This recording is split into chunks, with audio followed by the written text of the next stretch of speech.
Hey, what's up mga kabads, Venture Vlogs. Okinawa na naman pala kami. Ito yung magandang lugar dito. So second time natin dito.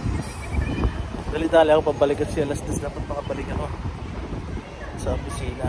Wala pang bus. Kakalis lang daw sabi nung kababae natin kasama natin sa barko, taga Salon. So kaya namin namili kami. Bili ako ng seafoods.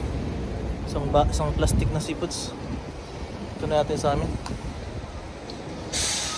Bus, hindi pa pala. So, habang naghihintay ako ng bus, sabi ko, magbibideo muna ako. Maganda naman ang panahon, maliwanag. Sila mga lang, di ako nakapag, ano pala? Isang glass na pala ako. So, ito naman yung mga tropa natin. Naghihintay rin ng bus. Bilang ko na lang sila sa antabayan ako na lang sila pag sumakanya sila ng bus. Thanks for watching.